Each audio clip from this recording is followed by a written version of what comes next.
ಏನು ಭಾರತೀಯ ಜನತಾ ಪಾರ್ಟಿ ಅಧಿಕಾರ ಇದ್ದಂಥ ಸಂದರ್ಭದಲ್ಲಿ ಬಸನಹಳ್ಳಿ ಮತ್ತು ಅಶ್ವಕುಂಟೆ ವಿಶ್ವೇಶ್ವರ ವಾಜರಳ್ಳಿಗೆ 4 ಜನ ನಾಮಿನನ್ನು ಅವತ್ತು ಯಾಕೆ ಮಾಡಿದ್ರು ಅಂತಂದರೆ ಪುರಸಭೆ ಇದ್ದಂತಕ್ಕಂಥದ್ದನ್ನು ನಗರಸಭೆಗೆ ಗ್ರೇಡ್ ಆಗಿ ನೆಲಮಲ ಅಧಿಕೃತವಾಗಿ ಘೋಷಣೆ ಆಯಿತು. ಆವಾಗ ಪುರಸಭೆ ಸದಸ್ಯಗಳನ್ನ ನಗರಸಭಾ ಸದಸ್ಯಗಳನ್ನಾಗಿ ಆಯ್ಕೆ ಮಾಡೋಂಥ ಅವಕಾಶ ಸರ್ಕಾರ ಕಲ್ಪಿಸ್ಕೊಡ್ತು. ಆವಾಗ 3-4 ಪಂಚಾಯತಿ ವ್ಯಾಪ್ತಿರ್ತಕ್ಕಂಥ 4 ಗ್ರಾಮಗಳನ್ನ ಕೂಡ ನಗರಸಭೆಗೆ ಸೇರಿಸ್ಕೊಂಡ ನಂತರ ಅಲ್ಲಿರ್ತಕ್ಕಂಥವ್ರಿಗೆ ಅಧಿಕಾರ ಹಂಚಿಕೆ ಮಾಡಲಿ ವಿಚಾರವಾಗಿ ಅವತ್ತಿರ್ತಕ್ಕಂಥ ಭಾರತೀಯ ಜನತಾ ಪಾರ್ಟಿ ಸರ್ಕಾರ ಅವರನ್ನು ಅಮಾನ್ಯ ಸದಸ್ಯರಾಗಿ ಆಯ್ಕೆ ಮಾಡ್ತದೆ. ಅಲ್ಲಿಂದ ಇಲ್ಲಿವರೆಗೂ ಕೂಡ ಅವರೇ ನಗರಸಭೆ ಸದಸ್ಯರಾಗಿ ಕೆಲಸ ಮಾಡ್ತಾ ಬರ್ತಾ ಇರ್ತಾರೆ. ಏನು 2023ರಲ್ಲಿ ಕಾಂಗ್ರೆಸ್ ಸರ್ಕಾರ ಅಧಿಕಾರಕ್ಕೆ ಬಂದ ಮೇಲೆ ಇಲ್ಲೂ ಕೂಡ ಕಾಂಗ್ರೆಸ್ ಸರ್ಕಾರದ ಶಾಸಕರು ಗೆದ್ದ ಮೇಲೆ ಗೆದ್ದ 2-3 ತಿಂಗಳಿಗೆ ಸ್ಟಾರ್ಟ್ ಆಗ್ತದೆ ಆ ನಾಮಿನಿ ಸದಸ್ಯಗಳನ್ನ ಏನಾದ್ರು ಮಾಡಿ ಅಲ್ಲಿಂದ ಕೆಳಗಡೆ ಇಳಿಸ್ಬೇಕು ಅಂತೇಳಿ ತಯಾರಿ ಸ್ಟಾರ್ಟ್ ಮಾಡ್ತಾರೆ. ನಂದದು ತಪ್ಪು ಅಂತ ಹೇಳಲಿಕ್ಕೆ ಹೋಗಲ್ಲ. ನಾನು ಯಾರದೇ ಸರ್ಕಾರ ಇದ್ದಾಗ ಅವರ ಸಂಬಂಧಪಟ್ಟ ಶಾಸಕರ ಸಂದರ್ಭದಲ್ಲಿ ಅವರ ಕ್ಷೇತ್ರದ ಅವರ ಪಕ್ಷದ ಕಾರ್ಯಕರ್ತರು ಮಾಡ್ತಕ್ಕಂಥದ್ದು ವಾಡಿಕೆ, ಅದ್ರಾಗೇನು ತಪ್ಪಲ್ಲ ಅದು. ಬಟ್ ನಾನು ಕೇಳೋದಿಷ್ಟೇ, ಅವತ್ತಿನ ಸರ್ಕಾರ ಭಾರತೀಯ ಜನತಾ ಪಾರ್ಟಿ ಅಧಿಕಾರದ ಸಂದರ್ಭದಲ್ಲಿ ಮುಂಬರ್ತಕ್ಕಂಥ ಚುನಾವಣೆವರೆಗೂ ಕೂಡ ಆ ನಾಮಿನಿ ಸದಸ್ಯಗಳನ್ನ ಯಾವುದೇ ಕಾರಣಕ್ಕೂ ಕೂಡ ವಜಾ ಮಾಡೋಂಥ ಅವಕಾಶ ಕಾನೂನು ಇಲ್ಲ ಅಂತೇಳಿ ಆದೇಶ ಮಾಡಿರ್ತಕ್ಕಂಥದ್ದನ್ನು ಅರ್ಥ ಮಾಡ್ಕೋಬೇಕು. ಈ ಕ್ಷೇತ್ರದ ಶಾಸಕರು, ನೀವು ಶಾಸಕರಿದ್ದೀರಿ, ಮುಂದೆ ನಗರಸಭೆ ಚುನಾವಣೆ ನಡೆಯೋವರೆಗೂ ಕೂಡ ಆ ನಾಮಿನಿ ಸದಸ್ಯತ್ವವನ್ನು ಯಾವುದೇ ಕಾರಣಕ್ಕೂ ಯಾರ ಕೈಲೂ ರದ್ದು ಮಾಡಲಿಕ್ಕಾಗಲ್ಲ. ಸುಪ್ರೀಂ ಕೋರ್ಟ್ ಏನು ಇರ್ತಕ್ಕಂಥ ನಗರಸಭಾ ಸದಸ್ಯರ ಮನೆಗಳ ಸತ್ತಲ್ಲ, ಹೈಕೋರ್ಟು ನಗರಸಭಾ ಸದಸ್ಯರ ಮನೆಗಳ ಸತ್ತಲ್ಲ. ಕಾನೂನು ಇರ್ತಕ್ಕಂಥದ್ದು ಏನಪ್ಪ ಅಂದರೆ ಚುನಾವಣೆ ನಡೆಯೋವರೆಗೂ ಕೂಡ ಯಾರು ಅದನ್ನು ತಪ್ಪಿಸಕ್ಕಾಗಲ್ಲ ಅಂತೇಳಿ ಆದೇಶ ಆಗಿರ್ತಕ್ಕಂಥದ್ದು. ನೀವು ಅದನ್ನು ಮೀರಿ ನಮ್ಮ ಮಠ ಸಾಧನೆ ಮಾಡಬೇಕು, ಇವರು ತೆಗೆದುಹಾಕಬೇಕು, ಕಾಂಗ್ರೆಸ್ನವ್ರನ್ನ ಮಾಡ್ಕೋಬೇಕು ಅಂತ. ಕಾಂಗ್ರೆಸ್ನವ್ರನ್ನ ಮಾಡ್ಕೊಳ್ಳೋದ್ರೆ ನನ್ನ ಅಭಿಪ್ರಾಯ ಭಿನ್ನಾಭಿಪ್ರಾಯ ಏನಿಲ್ಲ. ಅದು ನಿಮಗಿದ್ದಂಥ ಆಸೆ ನಮಗೂ ಕೂಡ ಇರ್ತದೆ. ನಮ್ಮ ಪಾರ್ಟಿಯವ್ರು ಮಾಡ್ಕೊಂಡಿದ್ದು ನೀವು ಮಾಡ್ಕೋಬೇಕು ಅಂತ ಹೊರಟಿದ್ರೆ. ಬಟ್ ಕಾನೂನು ಏನು ಹೇಳ್ತದೆ, ಸುಪ್ರೀಂ ಕೋರ್ಟ್ ಏನು ಹೇಳ್ತದೆ, ಹೈಕೋರ್ಟ್ ಏನು ಹೇಳ್ತದೆ ಅಂತಕ್ಕಂಥದ್ದನ್ನ ಸ್ವಲ್ಪ ಸಲಹೆ ತಗೊಂಡು ನಾವು ಮುಂದೆ ಬರೀಬೇಕು ಅಂತಕ್ಕಂಥದ್ದು ಒಂದು ಸಣ್ಣ ಸಲಹೆ ಈ ಕ್ಷೇತ್ರ ಶಾಸಕರಿಗೆ. ಕಾರ್ಯಕರ್ತ ಹೇಳಿದ ತಕ್ಷಣ 1 ವರ್ಷದಿಂದ ಪ್ರಯತ್ನ ಪಟ್ರಿ, ನಿಮ್ಮದೇ ಸರ್ಕಾರ 2.5 ವರ್ಷ ಆಯಿತು. 2.5 ವರ್ಷದಿಂದ ನಾವೇನು ಮಾಡಲಿಕ್ಕಾಗಲಿಲ್ಲ.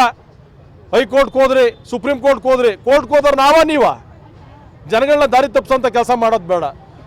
ನೀವು ಏನೋ ಮಾಡಿ ನಮ್ಮ ನಗರಸಭಾ ಸದಸ್ಯಗಳನ್ನ ತೆಗಿಲೇಬೇಕು ಅಂತೇಳಿ ಕೋರ್ಟ್ ಮೆಟ್ಲತ್ತಿದ್ದು ಯಾರು? ನೀವು ಓದಂಗೆ ಹಿಂದೆ ಬರೋಂಥದ್ದಾಯಿತು. ನೀವು ಹಂಗೆ ತೆಗಿಯಂಗಿದ್ದೀರಿ, ನೀವು ಆಯ್ಕೆ 4 ತಿಂಗಳು ನಂಬರ್ ತೆಗೆದಾಕ್ಬಿಡ್ತಿದ್ರಿ. ಕಾನೂನಿಗಿಲ್ಲ ಸರ್ ಅದು. ಆದ ಕಾರಣ ಕ್ಷೇತ್ರದ ತಾಲೂಕಿನ ಜನತೆನೂ ಕೂಡ ಅರ್ಥ ಮಾಡ್ಕೋಬೇಕಾಗ್ತದೆ. ಸುಮ್ಮನೆ ಗೊಂದಲ ಸೃಷ್ಟಿ ಮಾಡಿ ತಮ್ಮದೇ ನಡಿಬೇಕು ಅಂತಕ್ಕಂಥ ದುರಾಡಳಿತ ಮಾಡ್ತಾ ಇರ್ತಕ್ಕಂಥ ಕ್ಷೇತ್ರ ಶಾಸಕರು ಮುಂದೆ ಆ ಥರ ತಪ್ಪೆಜ್ಜೆ ನೀಡಬಾರ್ದು ಅಂತೇಳಿ ಅವ್ರಿಗೆ ನಾನು ಸಣ್ಣ ಮನವಿಯನ್ನು ಮಾಡಲಿಕ್ಕೆ ಬಯಸ್ತೀನಿ. ಇವರೆಲ್ಲ ನಗರಸಭಾ ಸದಸ್ಯರುಗಳನ್ನ ಸುಪ್ರೀಂ ಕೋರ್ಟ್ ತೋರಿಸೋಂಥ ಕೆಲಸ ಮಾಡಿಬಿಟ್ರು. ನಮ್ಮರು ಯಾವತ್ತೂ ಡೆಲ್ಲಿಗೆ ಹೋಗೇ ಇರಲಿಲ್ಲ, ಸುಪ್ರೀಂ ಕೋರ್ಟ್ ಮೆಟ್ಲತ್ತೇ ಇರಲಿಲ್ಲ. ಅವರು ತಾಂಡ ಸುಪ್ರೀಂ ಕೋರ್ಟ್ ತೋರಿಸಿ ದುಡ್ಡೆಲ್ಲ ಖರ್ಚು ಮಾಡಿಸಿ ಅಲ್ಲೂ ತಮಟೆ ಓಡಿಸಿ, ಇಲ್ಲಿ ನೆಲಮಲ ತಾಲೂಕು ತಮಟೆ ಹೊಡೆಯಂಥ ಕೆಲಸ ಮಾಡಿಸಿರ್ತಕ್ಕಂಥವ್ರು ಶಾಸಕರು, ನಾವಲ್ಲ.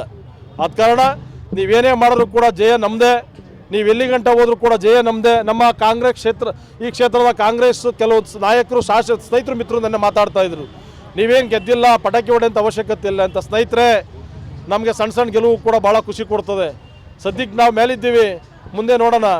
ಸುಪ್ರೀಂ ಕೋರ್ಟಲ್ಲಿ ನೇರವಾಗಿ ನಿಮ್ಮ ಲಾಯರ್ ನಮ್ಮ ಲಾಯರ್ ಹಣಾಣೆವರೆಗೆ ಮಾತಾಡಲಿ, ಯಾರು ಜಯ ಸಿಗ್ತದೆ ಅಂತಕ್ಕಂಥ ಕಾಯ್ದು ನೋಡಲಿ. ನಾನು ಕೊನೆಯದಾಗಿ ಕ್ಷೇತ್ರದ ಶಾಸಕರಲ್ಲಿ ಮನವಿ ಮಾಡೋದಿಷ್ಟೇ, ನೀವೇನಾದ್ರು ಕೂಡ ಹಠ ಸಾಧನೆ ಮಾಡಲೇಬೇಕು ಅನ್ನೋ ನಿಮ್ಮಲ್ಲಿ ಛಲ ಇದ್ದರೆ ಇಮ್ಮಿಡಿಯೇಟ್ಲಿ ನಗರಸಭೆ ವಿಸರ್ಜನೆ ಮಾಡಿ ಚುನಾವಣೆ ಘೋಷಣೆ ಮಾಡಿ. ಈ ತಾಲೂಕಲ್ಲಿ NDA ಕಾರ್ಯಕರ್ತರು ಗೆದ್ದಿತ್ತದ, ಕಾಂಗ್ರೆಸ್ ಗೆದ್ದಿತ್ತ ಅಂತಕ್ಕಂಥ ಕಾಯ್ದು ನೋಡೋಣ. ನಾವು ಪ್ರತಿಯೊಂದು ಚುನಾವಣೆಯಲ್ಲೂ ಕೂಡ NDA ಕಾರ್ಯಕರ್ತ ಗೆದ್ದಿರ್ತಕ್ಕಂಥ ಇತಿಹಾಸ ಇರ್ತಕ್ಕಂಥದ್ದಿಲ್ಲಿ.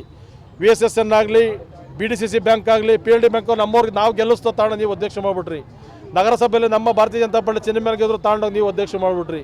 ಮಾಡಿ ಪರವಾಗಿಲ್ಲ, ಎಲ್ಲ ಒಂದು ಕಡೆ ನಮ್ಮವರೇ ಅಧ್ಯಕ್ಷ ಮುಂದುವರಿತಾರೆ, ಸಂತೋಷ ಇರ್ತಕ್ಕಂಥ ವಿಚಾರ. ಆದ ಕಾರಣ ನೀವೇನೇ ಮಾಡಿದ್ರು ಕೂಡ, ನೀವೇನೇ ಗೊಂದಲ ಸೃಷ್ಟಿ ಮಾಡಿದ್ರು ಕೂಡ ನಮ್ಮ ಕಾರ್ಯಕರ್ತನ ಏನು ಮಾಡಲಿಕ್ಕಾಗಲ್ಲ ಅಂತಕ್ಕಂಥ ಕಾಂಗ್ರೆಸ್ ಸರ್ಕಾರಕ್ಕೆ ಎಚ್ಚರಿಕೆಯನ್ನು ಕೊಡ್ತಾ, ನೀವತ್ತು ಸುಪ್ರೀಂ ಕೋರ್ಟಲ್ಲಿ ನೀವೆಲ್ಲ ಏನೇನು ಮಾಡಿರಿ ಅದೆಲ್ಲ ಸುಪ್ರೀಂ ಕೋರ್ಟ್ ಗಮನಕ್ಕೆ ತಂದಿದ್ದೀವಿ. ಸಂವಿಧಾನದಲ್ಲಿ ಅಂಬೇಡ್ಕರ್ ಬಿಡ್ತಕ್ಕಂಥ ಸಂವಿಧಾನದಲ್ಲಿ ಯಾರು ಕೂಡ ದೊಡ್ಡವರಲ್ಲ. ಆ ಕಾನೂನು ಅಡಿಯಲ್ಲಿ ಏನಾಗಬೇಕು ಅದಾಗ್ತದೆ. ಬಟ್ ಸದ್ಯಕ್ಕೆ ನೀವು ಮಾಡಿರ್ತಕ್ಕಂಥದ್ದನ್ನು ಕೇವಲ 4 ದಿನಕ್ಕೆ ಪಾಪ ಅವರು ಕೂಡ ನಮ್ಮ ಸ್ನೇಹಿತರೆ, ಕಾಂಗ್ರೆಸ್ ನಾಮಿನಿ ಸದಸ್ಯ ಆಗಿರ್ತಕ್ಕಂಥವ್ರು ಕೂಡ ನಮ್ಮ ಸ್ನೇಹಿತರೆ. ಅವ್ರು ಇನ್ನೂ ಒಳಗಡೆನೇ ಹೋಗೋಕ್ಕಾಗಲಿಲ್ಲ, ನೀವು ಅವ್ರಿಗೂ ಕೂಡ ಅವಮಾನ ಮಾಡೋಂಥ ಕೆಲಸ ಮಾಡಿದ್ದೀರಿ.